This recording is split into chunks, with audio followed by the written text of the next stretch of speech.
150 ஆண்டுகளுக்கு முன்பாக சமூக அமைப்பு முறை எப்படி இருந்திருக்கும்? பல நூறு ஆண்டுகள் அடிமை தலைக்கு இடையே இந்த தேசத்தின் மனமும் உணர்வும் எந்த அளவு மோசமான ஏமாற்ற நிலையை அனுபவித்திருக்கும்? எந்த ஒரு தொலைவிலும் நம்பிக்கையின் ஒளிக்கீற்று தென்படவே இல்லையோ, அப்படிப்பட்ட வேளையிலே வங்காளத்தின் மண்ணிலே ஒரு நரேந்திரன் பிறப்பெடுக்கிறான். இன்றுடன் அவன் பிறந்து 150 ஆண்டுகள் நிறைவடைகின்றன. வெறும் 40 ஆண்டுகளே அவர் வாழ்க்கை காலம். உங்களால் கற்பனை செய்து பார்க்க முடிகிறதா? வெறும் 40 ஆண்டுகளே அவர் வாழ்ந்தார். அந்த குறுகிய காலத்திலும் கூட இன்று 150 ஆண்டுகள் கழிந்தும் கூட ஒவ்வொரு இளைஞருக்கும் அந்த ஆன்மா உத்வேகம் அளித்து வருகின்றது. அவர் எப்படிப்பட்ட ஆளுமையாக இருந்திருக்க வேண்டும், அவரிடத்தில் எத்தனை வல்லமை இருந்திருக்க வேண்டும்.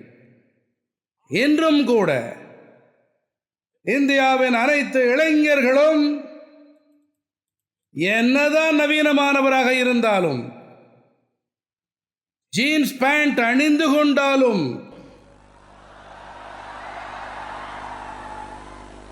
நீளமான சுருள் தலைமுடி வளர்த்திருந்தாலும், ஃபேஷனில் மூழ்கியவராக இருந்தாலும்,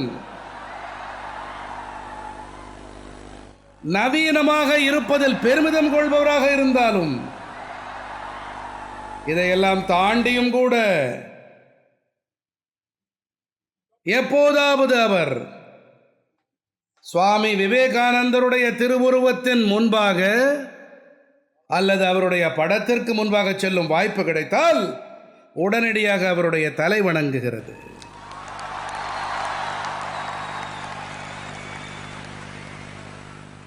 இதுதான் இந்த தேசத்தின் மெய்யான சக்தி, இதுதான் இந்த தேசத்தின் பலம். மேலும் நான் இந்த 150 ஆண்டு காலம் என்ற சந்தர்ப்பத்தை, அந்த பக்தியை, அந்த சக்தியை தேச நலனுக்கான உத்வேகமாக கருத்தில் கொள்ள விரும்புகிறேன். அரசாங்கம் இந்த நிகழ்ச்சியை ஏன் நடத்த விரும்புகிறது? நாம் ஏன் விவேகானந்தரின் 150 ஆண்டுகள் நிறைவை கொண்டாடுகிறோம்? சகோதர சகோதரிகளே, சுவாமி விவேகானந்தர் நமக்கெல்லாம் சில வேலைகளை விட்டு சென்றிருக்கிறார். சில கடமைகள், பொறுப்புகளை நம்மிடம் விட்டு சென்றிருக்கிறார்.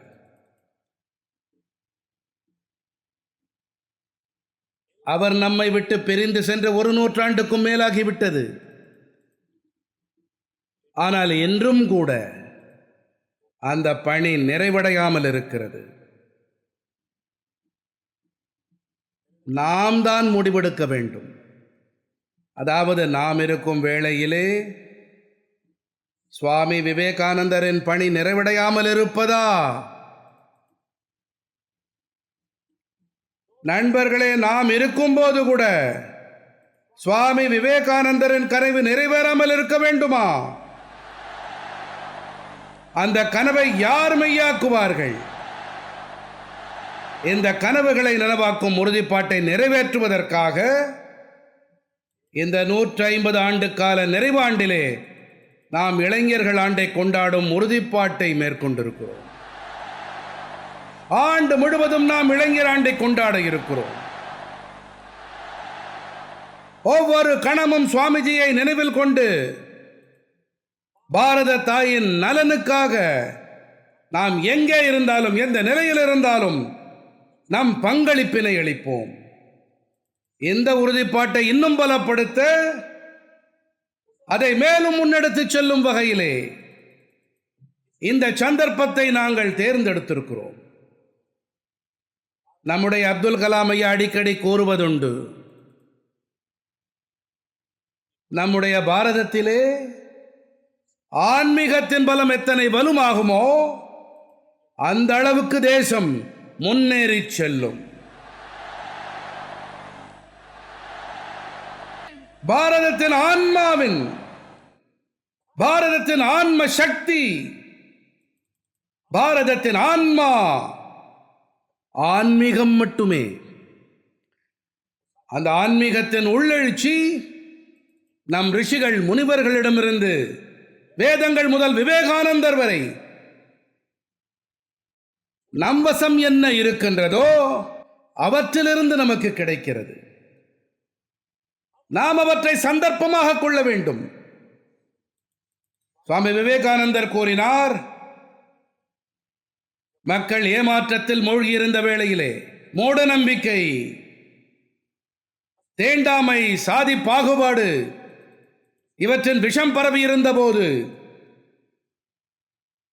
மன்னர் சமஸ்தானங்கள் ஒருவரோடு ஒருவர் மோதிக்கொண்டிருந்த போது, அந்த வேளையிலே, அந்த இருள் சூழ்ந்த காலகட்டத்திலும் கூட சுவாமி விவேகானந்தர் கூறினார், என் கண்களால் என்னால் காண முடிகிறது, என்னுடைய பாரத அன்னை மீண்டும் ஒரு முறை விழித்துக் கொண்டு விட்டாள். நான் இதை என் கண்களால் காண்கிறேன். அதாவது என்னுடைய பாரத மாதா மீண்டும் ஒரு முறை உலகின் குரு என்ற இடத்தில் அமர இருக்கின்றாள். என் கண்களால் காண முடிகிறது. மீண்டும் ஒரு முறை ஒட்டுமொத்த மனித சமூகமும் நலம் பெற்று வாழும் இந்த பணியைத்தான் பாரத அன்னை ஆற்ற இருக்கின்றாள்.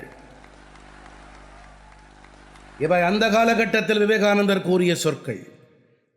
உங்களால் கற்பனை செய்து பார்க்க முடிகிறதா? ஆனால் இது நம்முடைய பொறுப்பு கிடையாதா? அதாவது சுவாமி விவேகானந்தர் பாரத அன்னையின் எந்த விழிப்படைந்த நிலையை பார்த்தாரோ அந்த விழிப்படைந்த ரூபத்தை முழுமையாக்கும் பொறுப்பு இந்த தலைமுறையின் இளைஞர்களுடையது, 21ஆம் நூற்றாண்டின் இந்தியாவுடையது. சகோதர சகோதரிகளே, நாம் நற்பேறு புரிந்தவர்கள். நாம் உலகின் மிகவும் இளமையான தேசம்,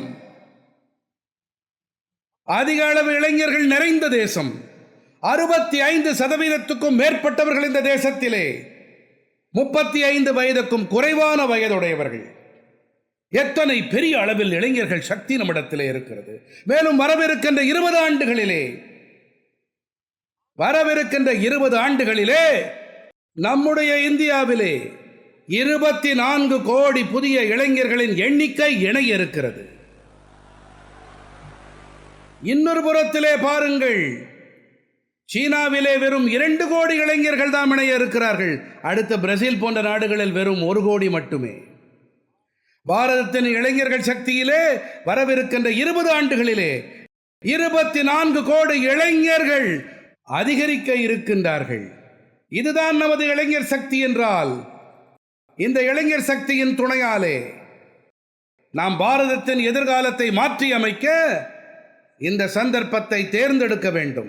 மேலும் சுவாமி விவேகானந்தரின் 150 ஆண்டுகள் ஜெயந்தியை விட சிறப்பான, நமக்கு கருத்தூக்கம் அளிக்கக்கூடிய வேறு ஒரு சந்தர்ப்பம் வாய்க்கப் போவதில்லை. நண்பர்களே, ஒவ்வொரு மனிதனுக்குள்ளும் இறைவன் உரைகின்றான். விவேகானந்தர் அடிக்கடி கூறுவதுண்டு, வெற்றிக்கான மந்திரத்தை அளித்து இளைஞர்களிடம் கூறுவதுண்டு, உங்களுக்கு பித்து பிடித்திருக்க வேண்டும் என்பார். உங்களுக்கு எதுவுமே தெரியக்கூடாது. உங்களுடைய இலக்கை தாண்டி வேறு எதன் மீதும் உங்கள் கவனம் செல்லக்கூடாது. லட்சியத்திலே மட்டும் கண்ணும் கருத்துமாய் இருக்க வேண்டும்.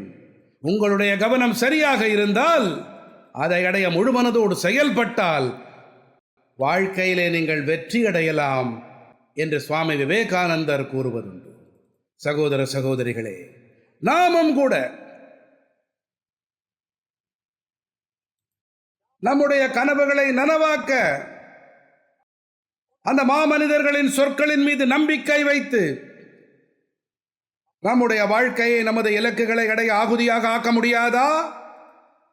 நாம் அனைவருமாக இணைந்து பாரத அன்னையை உலகின் குருவாயாக்கும் கனவை நனவாக்க உழைத்தோமானால், மேலும் கோடிக்கணக்கான நாட்டு மக்களும் தங்கள் வாழ்க்கையை அர்ப்பணித்தால், உலகின் குருவாய் நம் நாடாவதை எப்போதும் யாராலும் எந்த வகையிலும் தடுக்க முடியாது.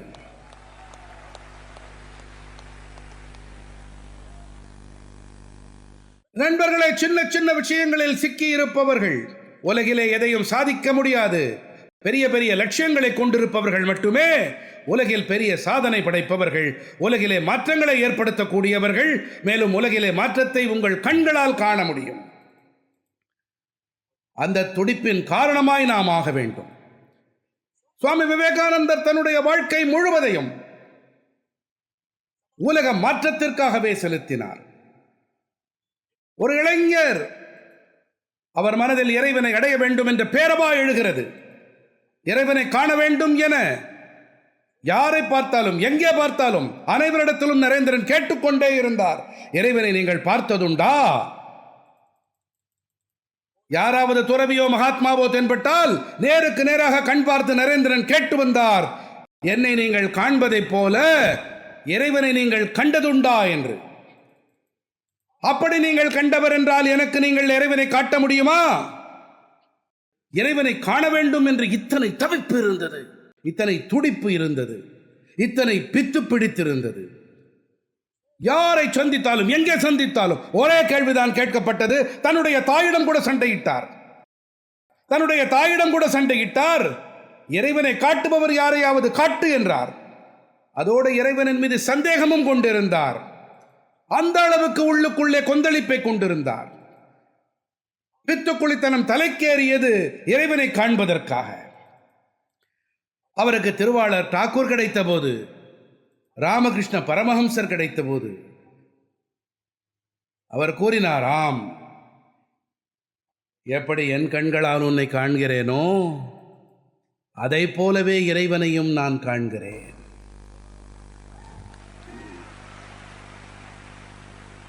உடனடியாக விவேகானந்தரின் சந்தேகத்தில் ஆழ்ந்த மனம் கூறியது, நீங்கள் கூறுவதெல்லாம் சரிதான் ஐயா, எனக்கு இறைவனை உங்களால் காட்ட முடியுமா? விவேகானந்தர் கேள்வியை கேட்டுவிட்டார். ஆனால் ஆன்மீக பேரொளியான ராமகிருஷ்ண பரமஹம்சர் கூறினார், ஆம், என்னால் உனக்கு காட்ட முடியும் என்றார். அன்னை காளியை என்னால் உன் கண்களின் முன்னே இதே போல காட்ட முடியும். நண்பர்களே, அனைத்து விதமான தவிப்பு, பல்லாண்டு கால தவிப்பு இருந்தது. வேலையை துறந்தார், அன்னையை துறந்தார், அனைத்தையும் துறந்தார். எந்த பணிக்காக வெளிவந்தாரோ, ஆனால் சந்தர்ப்பம் வாய்த்த வேளையிலே இறைவனை அடைய வாய்ப்பு கிடைத்த போது, காளியை தரிசித்த பிறகு,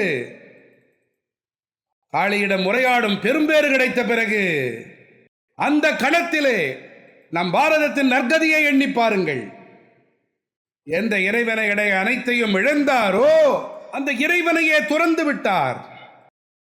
மிக குறைவானவர்களால் மட்டுமே இப்படி சிந்திக்க முடியும். அவர் கூறினார், சரிதான், தரிசனமாகிவிட்டது, இனி நான் தேச சேவையில் என்னை ஈடுபடுத்திக் கொள்ளப் போகிறேன், என் உபாசனை வேறிடத்தில் இருக்கின்றது. நண்பர்களே, இந்திய திருநாட்டிலே தர்மத்திற்கு மகத்துவம் இத்தனை இருந்தும் கூட 1902ஆம் ஆண்டிலே சுவாமி விவேகானந்தர் கூறினார், வாழ்க்கையின் இறுதி காலம் அது. இறுதி காலத்திலே கூறினார், என்னுடைய நாட்டு மக்களே, நீங்கள் நிறைய ஏராளமான கடவுள்களை வணங்குகின்றீர்கள், இறை பித்து கொண்டவர்கள் நீங்கள். காலை மாலை தூபம் தீபம் துதிகள் என ஜபித்துக் கொண்டே இருக்கிறீர்கள். காலத்தின் தேவை இது.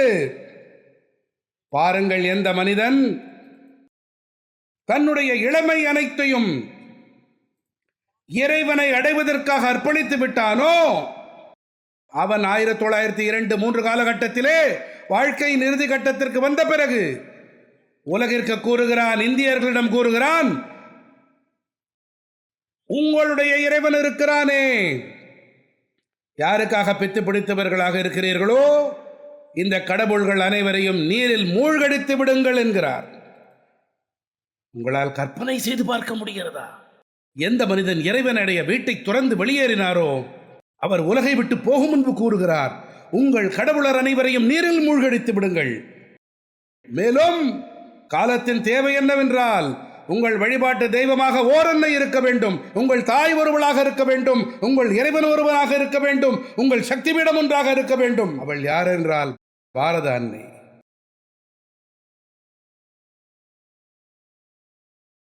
நீங்கள் பாரத அன்னைக்கு பூஜை செய்யுங்கள், அனைத்து தேவி தேவையர்களையும் மூழ்கடித்து விடுங்கள். நண்பர்களே, ஆன்மீகம் ஒரு மனிதனை எங்கிருந்து எங்கே கொண்டு செல்கிறது பாருங்கள். ஒரு 40 வயது மிக்க இளம் துறவி இறைவனை அடைய வீட்டை துறந்து வெளியேறவர். அவர் உலகத்திடம் கூறும் வல்லமையை அடைகிறார். உங்கள் கடவுள்களை மூழ்கடித்து விடுங்கள் என்கிறார். பாரத அன்னைக்கு சேவை செய்யுங்கள், அவளே உங்கள் வழிபாட்டு தேவியாக இருக்க வேண்டும். சகோதர சகோதரிகள், நாம் எல்லோரும் சுவாமி விவேகானந்தரின் இந்த சொற்களை ஏற்றுக்கொண்டிருந்தால் 100 கோடி நாட்டு மக்கள் பாரத அன்னைக்காக தங்களை அர்ப்பணித்திருந்தால் இன்று நாம் உலகின் தன்னிறைவான நாடுகளில் ஒன்றாக இருந்திருப்போம். உலகின் தரை சிறந்த நாடுகளில் ஒன்றாக இருந்திருப்போம். நம்மால் விவேகானந்தரின் அந்த கனவுகளை நிறைவேற்ற முடியாதா? நாம் தீர்மானம் செய்வோம் நண்பர்களே. யார் தனது வாழ்க்கையை அர்ப்பணித்தாரோ, ஆன்மீக விழிப்புணர்வை ஏற்படுத்தினாரோ, அவரிடமிருந்து நாம் கற்றுக்கொள்வோமே. நண்பர்களே, அந்த காலகட்டத்திலே உயர்ந்தவர் தாழ்ந்தவர், சாதி வெறி என்ற நஞ்சு, தீண்டாமை என்ற நோய், இந்த வகையான நிலைமையில் வாழ்க்கை வாழப்பட்டு வந்தது. இந்து சமூகத்தின் சிறப்பம்சம் என்னவென்றால், அதாவது இந்து சமயத்திலே எப்போதெல்லாம் குறைகள் ஏற்படுகின்றனவோ அதனிடமிருந்து யாராவது ஒரு சமூக சீர்திருத்தவாதி பிறப்பெடுப்பார். இதுவே அதன் சிறப்பம்சம்.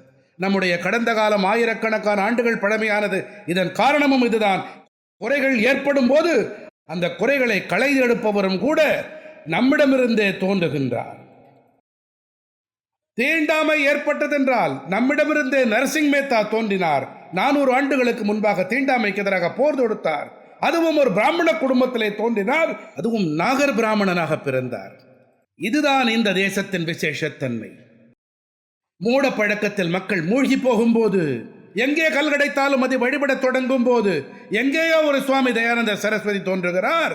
தைரியமாக திருவுருவ வழிபாட்டிற்கு எதிராக குரல் கொடுக்கிறார். ஏனென்றால் உலகை மாற்ற விரும்பினார்.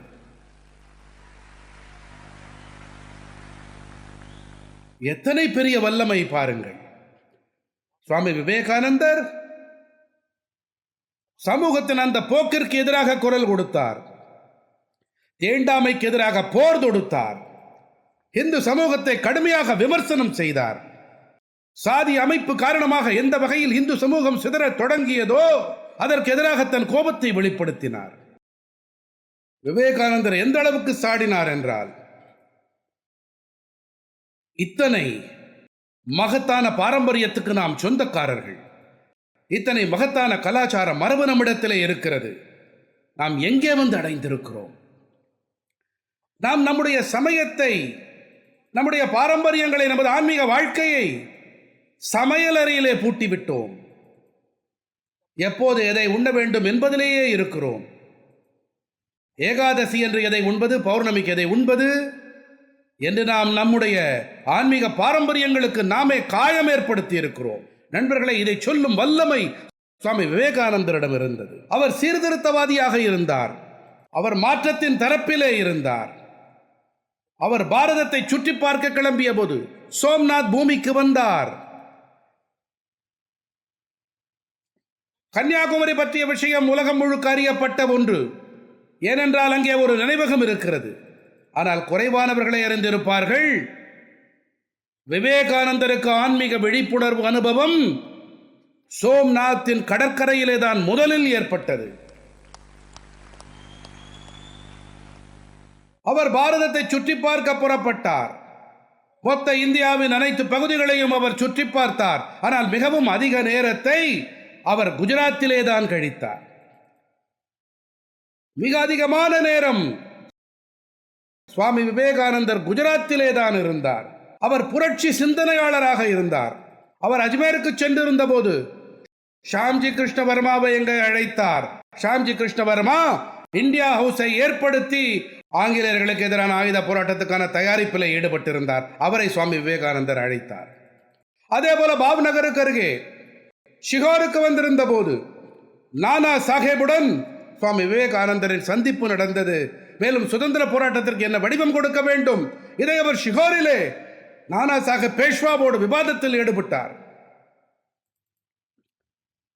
அவர் நடியார் வந்திருந்தார். மணிசங்கர் நபுபாய் துவேதி அந்த காலத்தில் பெரிய பண்டிதராக இருந்தார். அவருடன் சுவாமி விவேகானந்தம் குறித்த விவாதத்தில் ஈடுபட்டார். அவர் போர்பந்தர் சென்றார், அங்கே தங்கினார். அந்த சமயத்தில் பிரபலமான பண்டிதர் பட்ஜி இருந்தார். அவரிடத்திலே சாஸ்திரங்களை கற்கும் முயற்சியில் ஈடுபட்டார்.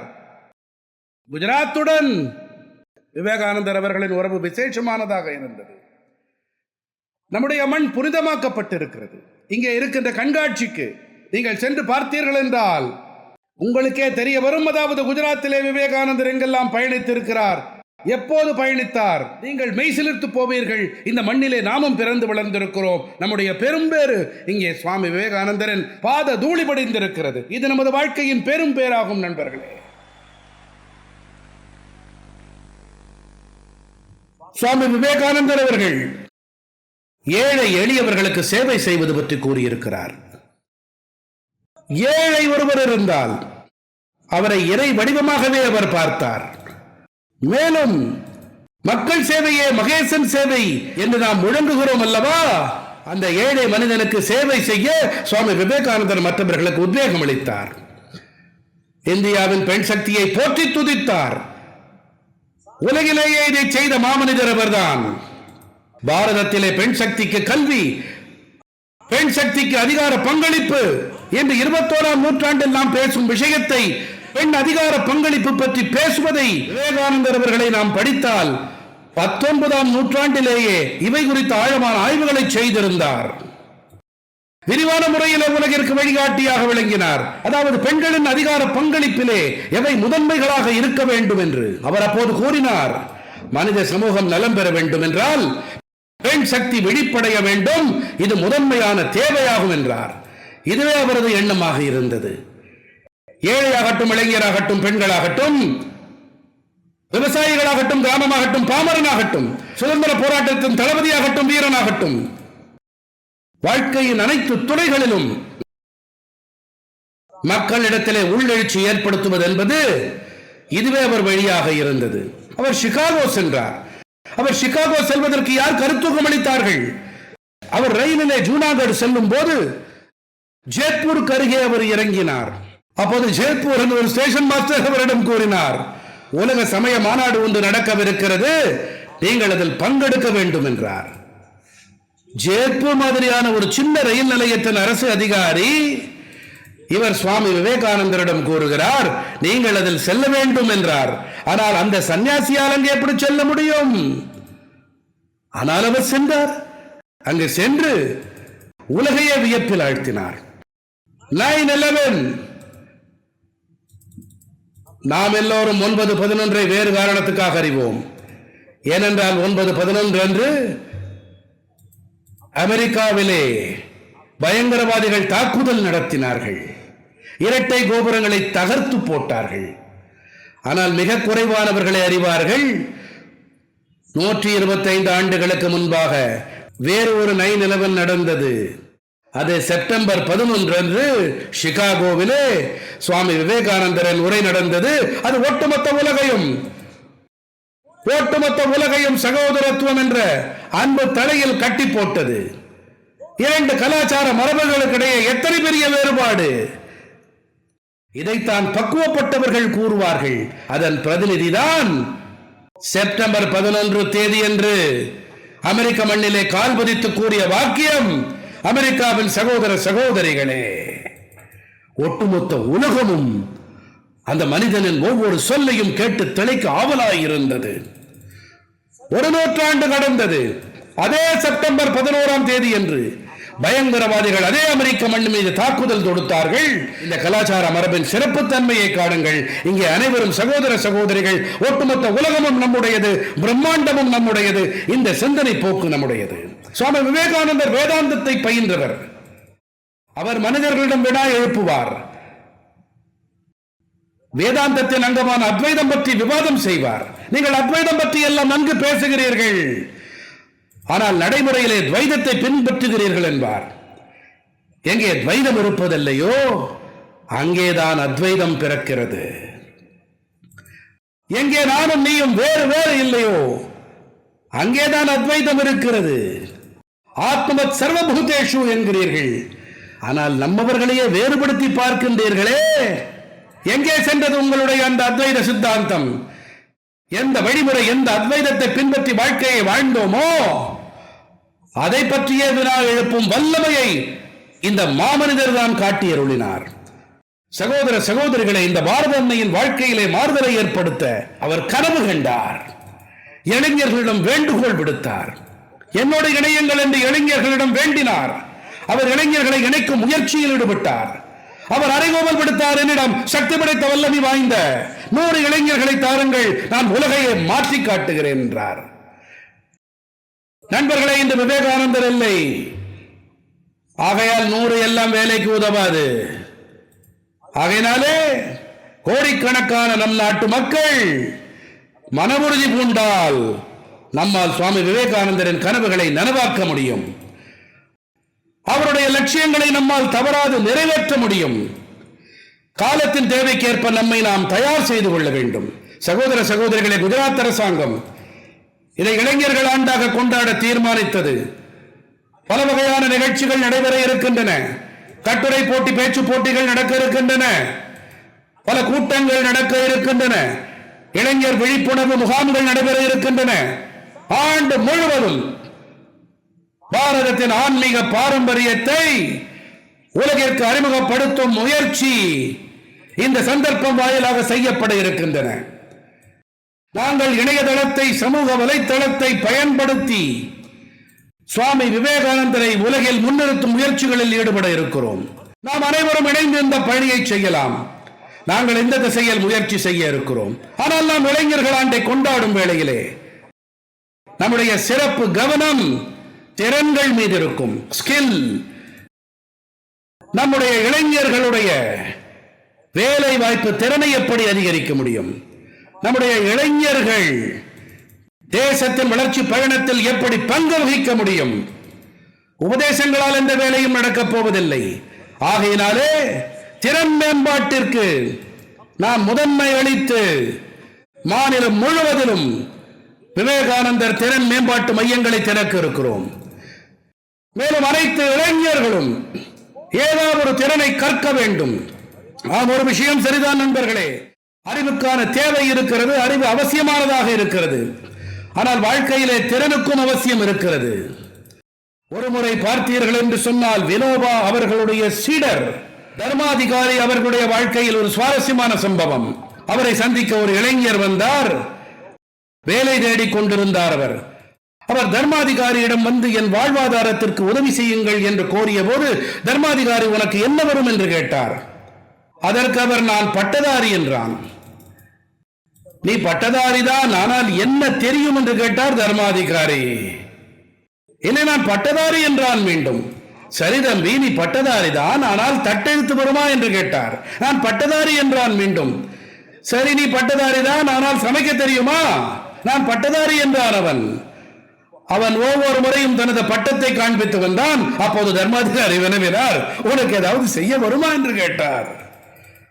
நண்பர்களே, உலகிலே ஏதாவது செய்ய வருமா என்பதற்கு பதில் சொல்லியாக வேண்டும். இதற்கான பதிலை சொல்ல குஜராத்தின் எந்த ஒரு இளைஞருக்குமே தலை தாழ்த்த வேண்டியதில்லை, பார்வையை இறக்கிக் கொள்ள வேண்டியதில்லை. என்னுடைய குஜராத்தின் அனைத்து இளைஞர்களும் நெஞ்சினை நிமிர்த்திக் கொண்டு நேராக கண்களை பார்த்து பதில் சொல்ல வேண்டும், ஆம் எனக்கு செய்ய வரும் என்று. திறன்கள் வேண்டும், செய்ய தெரிய வேண்டும், ஸ்கில் இருக்க வேண்டும்.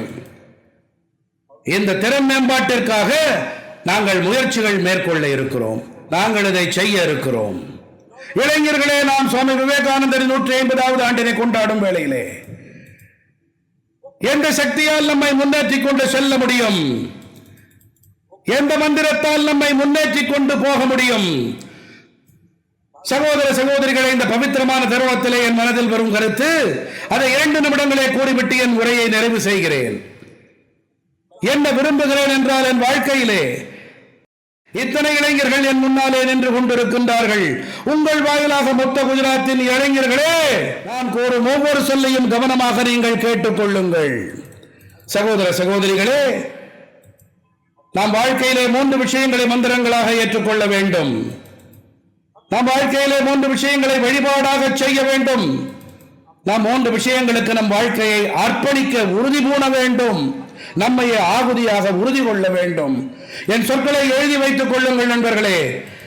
உங்கள் வாழ்க்கையிலே தோல்வி என்பது அறவே இருக்காது. ஒவ்வொரு இடத்திலும் வெற்றி உங்கள் பாதங்களை முத்தமிட்டுக் கொண்டிருக்கும். ஒவ்வொரு இடத்திலும் வெற்றி உங்கள் பாதங்களை முத்தமிட்டுக் கொண்டிருக்கும். அந்த மந்திரம் என்ன? எத்தனை முடியுமோ அத்தனை கத்தனை திறன்களை வளர்த்துக் கொள்ளுங்கள். திறன்கள் இருக்க வேண்டும். உங்களிடம் திறன்கள் இருந்தால் நண்பர்களை உங்கள் வாழ்க்கையில் தடைபேட வேண்டிய தேவையே இருக்காது. இரண்டாவதாக மன உறுதி வேண்டும். நாம் கூறுகிறோம் இல்லையா, where there is a will there is a way. ஆனால் அந்த வில் எங்கே என்று தெரியவில்லை. நம் மாருதி காருக்கு அடியே வில் எங்கே என்று தேடுகிறோம். வில் உள்ளே இருக்கிறது. எங்கே உறுதி உள்ளதோ அங்கே வழி இருக்கிறது எனும் போது ஸ்கில் தேவை, வில் தேவை, மனதிலே உறுதிப்பாடு தேவை. அதுதான் வில். அது ஸ்கில் ஆகட்டும், வில் ஆகட்டும், வின் ஆகட்டும், உலகிலே எந்த ஒரு சக்தியாலும் நண்பர்களே உங்களுக்கு அணை போட முடியாது. வெற்றி பெறும் முனைப்பு இருக்க வேண்டும். பேரார்வம் நம்முடன் இருக்க வேண்டும். இந்த போராட்டம் அனைத்தும் மனதிற்குள்ளே நடக்கிறது நண்பர்களே. உங்களுடைய மனதிலே வஜ்ரம் போன்ற வல்லமை இருந்தால் உலகில் எந்த ஒரு சக்தியாலும் உங்களை தாழ்த்த முடியாது. நான் உங்கள் முன்பாக உயிரோடு இருக்கிறேன். சங்கடங்கள் அவசியம் வரும், சூறாவளிகள் வரும் போகும் நண்பர்களே. ஆகையினால் அவசியம் என்னவென்றால் வெல்ல வேண்டும் என்ற பேரார்வம் தேவை. ஆகையினாலே நீங்கள் இங்கிருந்து செல்லும் போது ஒரு மந்திரத்தை கொண்டு செல்லுங்கள். ஸ்கில், வில் மற்றும் வின். பல பல நல்வாழ்த்துக்கள் நண்பர்களே.